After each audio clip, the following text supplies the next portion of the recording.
basic electrical engineering. We are seeing the module 5, that is measurement and instrumentation. Our topic is single and three-phase energy meter. So what is meant by energy meter?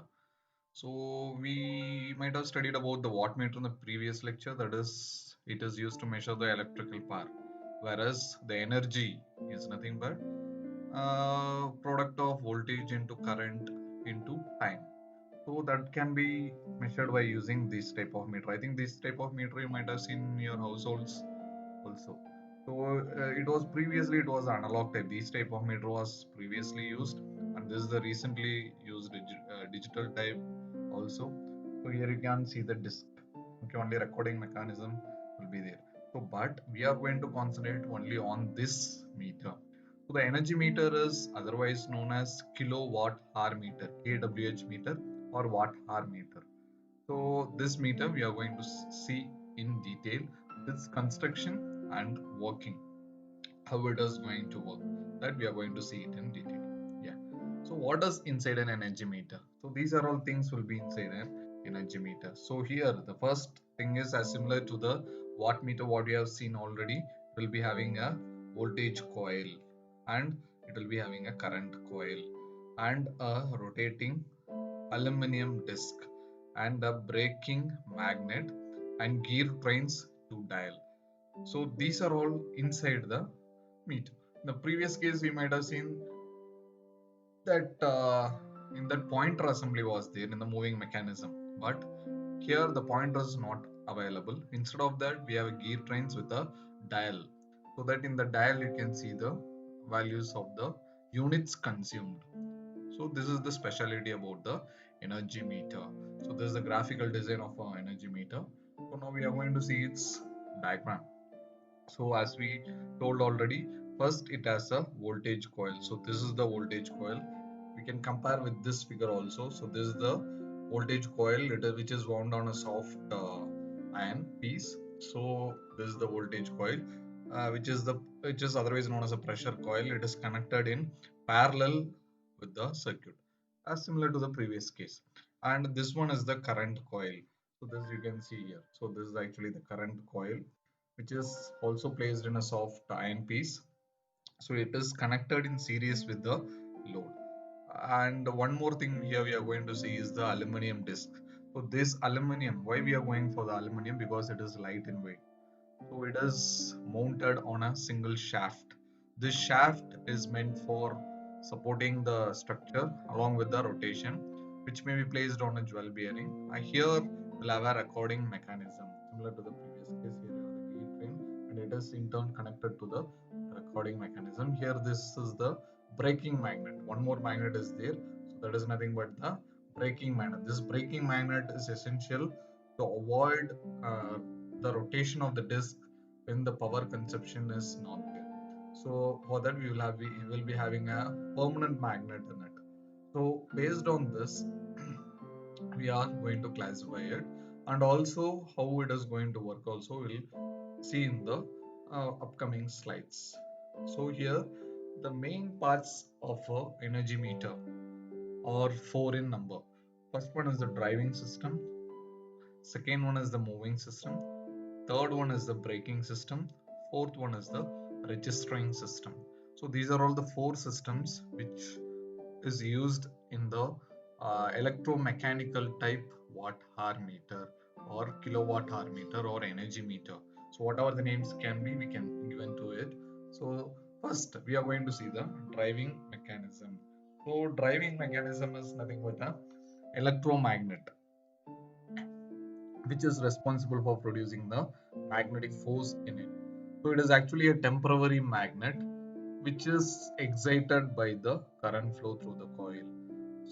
The core of the electromagnet is made up of silicon steel lamination. We might have studied the same construction in motors as well as generators. Similar to that, we are using the same material to avoid the hysteresis and eddy current losses.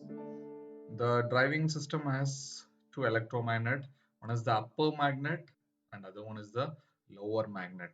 The upper one is also known as shunt electromagnet or pressure coil, and the lower one is known as the series electromagnet or current coil. So these two are as usual responsible for voltage and current measurement. In the pressure coil, you are going to measure the voltage. In current coil, you are going to measure the current. As usual, the number of turns in the shunt coil will be more with thin wire area, whereas the series magnet will be having less number of turns with thick of wire will be more. So this is the discussion of that. The series electromagnet is excited by the load current, and the shunt coil is excited by the current which is proportional to the voltage. This coil carries the voltage because it has the additional resistance or more resistance it has. So it is used to measure the voltage. In between, we will have a center limb with an electromagnet that is known as the copper shading band. So this band is meant for aligning the fluxes within the exact range. That is adjustable actually. So the copper band is meant for bringing the flux of the shunt magnet in such a way that it is exactly perpendicular to the supply voltage. So this is also coming under the driving mechanism. So this second one is the moving system. In the moving system, we know already we have a aluminum disc. So why aluminum is chosen? Because it is light in weight and it can be moved easily inside the driving mechanism. So that's why it is meant for it, and it is mounted on a shaft. The disc is placed in the air gap between the electromagnet to make the rotation, and eddy current is introduced in the disk because of the change of magnetic field by both the fluxes. The eddy current is cut by the magnetic flux, and due to this interaction of both the fluxes inside, because aluminum is a pure conductor, so this working principle is similar to an induction motor. So we can name it as induction type energy meter also. Previous case in wattmeter while we are studying, we named it as dynamometer type wattmeter because the principle is coinciding with the dynamometer principle. So dynamo principle here, this can be named as the induction type energy meter because the principle is similar to the induction motor.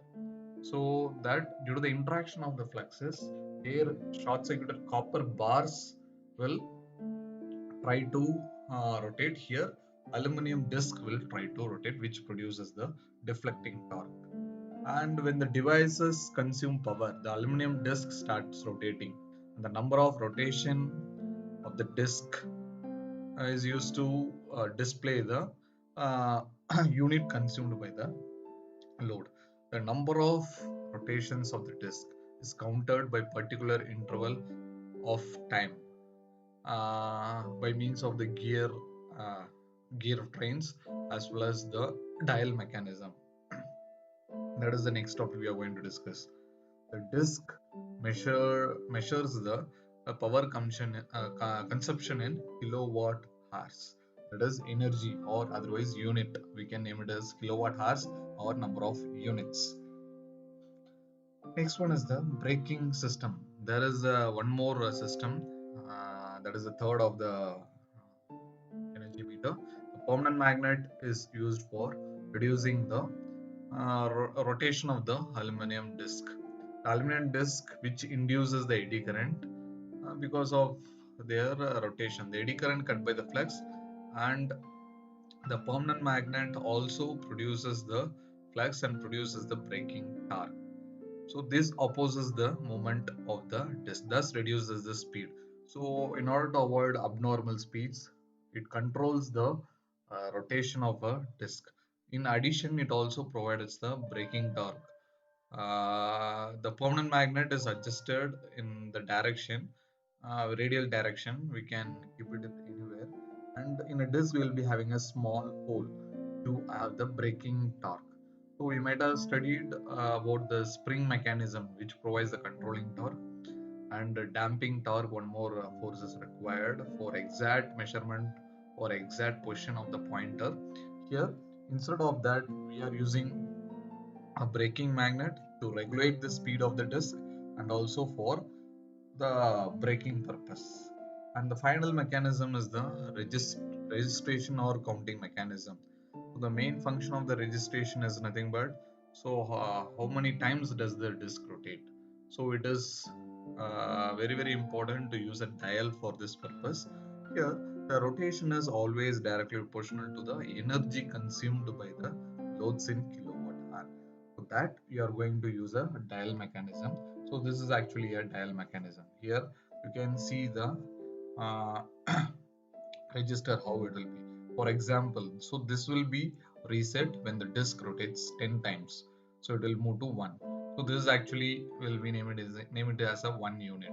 And similarly, if the this one disk rotates 100 times, 1000 times, and 1 by 10 like that. So will be various multiples. So we will be using the dials as 0, tens, hundreds, thousand, 10,000, lakh, 1 lakh. So from left to right, we will be having the configuration. Similar to that, here it is a single unit, a single disk rotation. For example, this has to come to 10, so it will be set to 1. Okay. So similarly, various configurations are there for the registering mechanism. So actually, this is the final output of a energy meter. How it will be looking if you open it. So there, as usual, we'll be having a voltage coil. Here we'll be having copper shading ring and two current coils, and there is a rotating aluminum disc with gear trains and dials. Here you can see, and one braking magnet. So how it will be working? So as we discussed already, the rotation of the disk, which is proportional to the power consumption of the load with respect to the time. Here, the disk is placed between the air gap of the series and shunt electromagnet. So shunt electromagnet as a pressure coil and series electromagnet as a current coil. Both is excited by means of the current and voltage to the load. So the pressure coil creates a magnetic flux because of the supply voltage, and the current coil produces the same because of the current. So how it will be? So the pressure coil has a number of turns which makes it more inductive. The reluctance path of their magnetic circuit is less because of the small air gap. So the current IP flows through the pressure coil because of the supply voltage and it lags by 90 degree. So here you can see, so this is actually the pressure coil. This is the series coil. We are giving the current which is proportional to voltage. 5p will be flowing through this coil and produces a flux 5p in this direction, and similarly we'll be having one more flux which is acting downwards. So 5s, this is the flux direction of the series which is produced by the series magnet.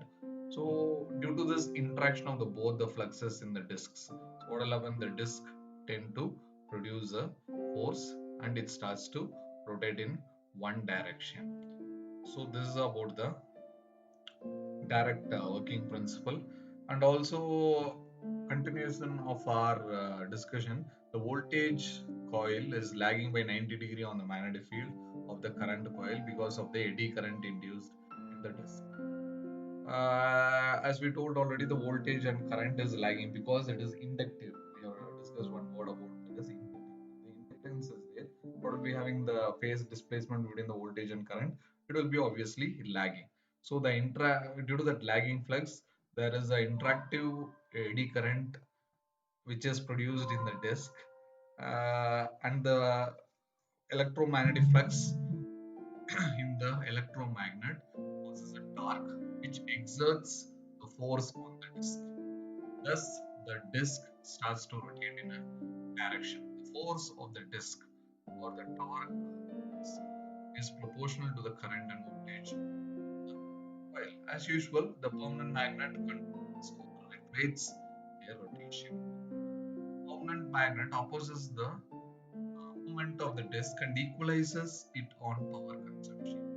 And in the spindle, we already connected a cyclometer, or we may have a registering mechanism which controls the rotation of the disk.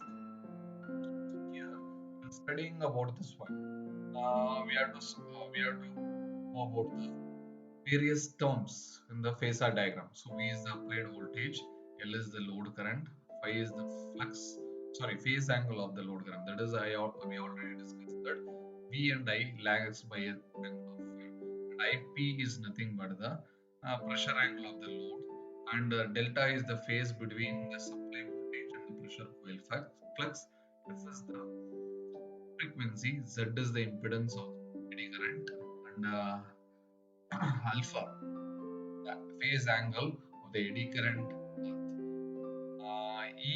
EEP is nothing but eddy current induced by flux. This one is with respect to the voltage coil and the current coil.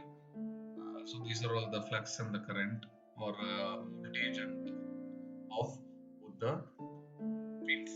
So after this you can see, so the major flux P1 passes through the air gap to another phi 2 or phi P2.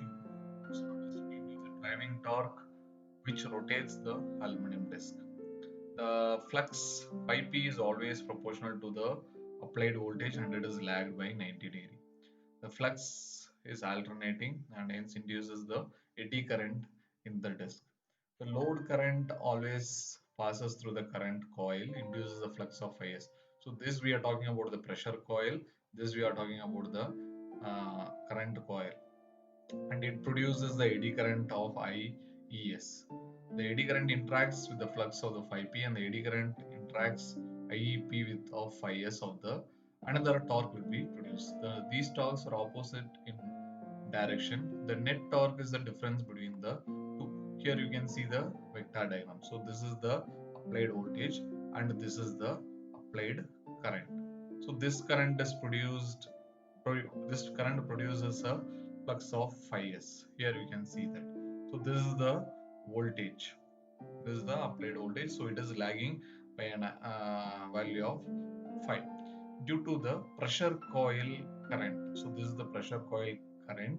It has the flux phi p, and it has a uh, this one sorry, flux of the pressure coil one is also in phase with the current, and it is always lagging by an angle of theta with the applied voltage. And similarly we have the series current, that is IES. These are all the eddy current parameters. So what we see is the eddy current produced by that. So always the eddy current is also lagging with an angle of this current of EES, and this will be lagging with respect to the IES. So this is the vector diagram analysis of the working of the energy meter. So when the applied voltage V is given, the I current will be lagging. Due to that, one more current will be proportional to voltage will be there. That is also is known as the delta. And these are all the eddy current produced by the series and the shunt magnet. So this is the eddy current voltage and this is the eddy current.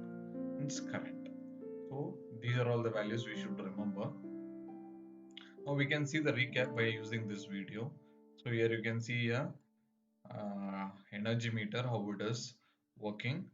So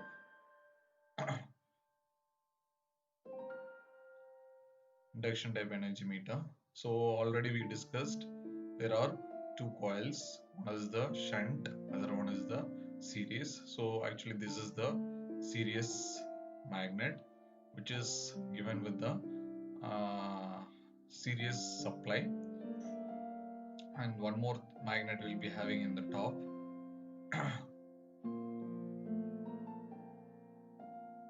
That is the shunt magnet.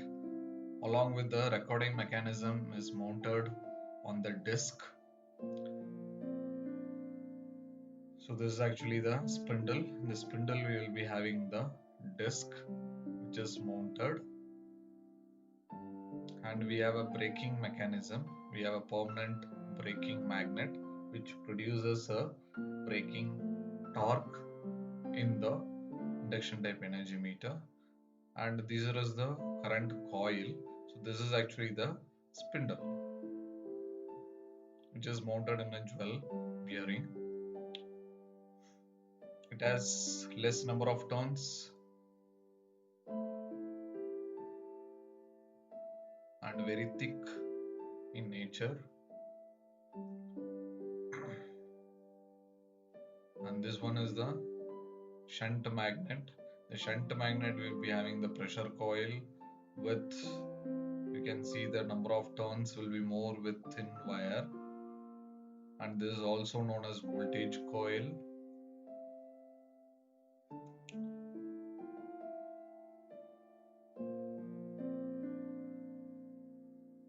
So here we'll have the copper shading band. So to bring the flux of this electromagnet within the range. For that purpose, we have the copper shading bands. It can be adjusted, either moved forward or backward, to bring the flux into the known values.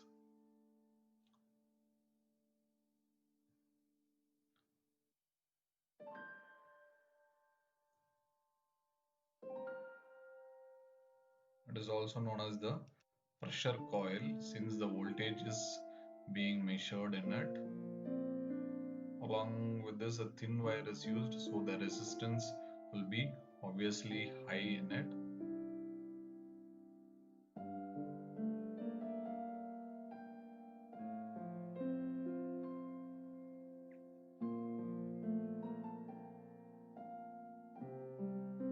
When these connections are given, we will give the apply the AC voltage in the left hand side, and the right hand side it is connected to the load. As we discussed already, it is in series.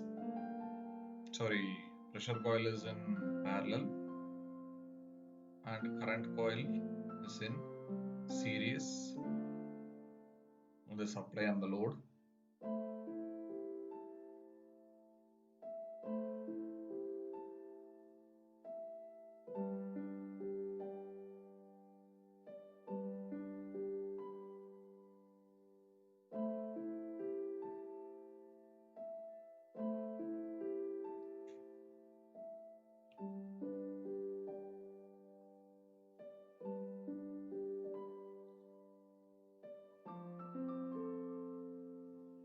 Okay, so this is about the induction type energy meter construction and working. We have seen it in clear with a recap. So next we are going for a three-phase energy meter. So actually this is a three-phase energy meter. Here you can see the two elements, that is two discs you can see. If you are very good with, if you have a very good knowledge with the single phase energy meter, two element three phase energy meter is also quite simple because its construction both is same. It has the two elements, so here we can see it in clear. So here we will have a one pressure coil, current coil, which is connected to a phase, and one more current coil and pressure coil which is connected with other phase, and the pressure coil is common is connected to the third phase, common phase you can connect it, and you will be having a two discs in it and two braking magnet will be there. Similar to the watt meter, this is also similar. There is no big difference, but here we will be having a two elements. So this is the set of first element and this is the set of second element. So it is connected to the load. So the principle is same. So when we give the voltage in it, across the both the phases, the voltage produces an flux, an eddy current in the disk. And similarly, when the current is given to the R phase and as well as the B phase, there will be one more force which is produced by the series magnet. So due to the interaction of the both the fluxes in the disk will be rotating. It is connected to the common shaft. That is the important thing we have to note. Both the discs are connected to the common shaft, so it tries to rotate. Here we will be having the registering mechanism with a dial where the power can be easily measured. Here it is little bit clear rather than that. Here you can see two magnets. One is the shunt magnet 1, shunt magnet 2, series magnet 1, series magnet 2, disc 1, disc 2, brake magnet 1, brake magnet 2. Here you can see the pressure coil which is connected in parallel with the supply, And here you can see the current coil which is connected in series with the supply. It is mounted in a common shaft. The disc is mounted in a common shaft with a jewel bearing and the spindle assembly.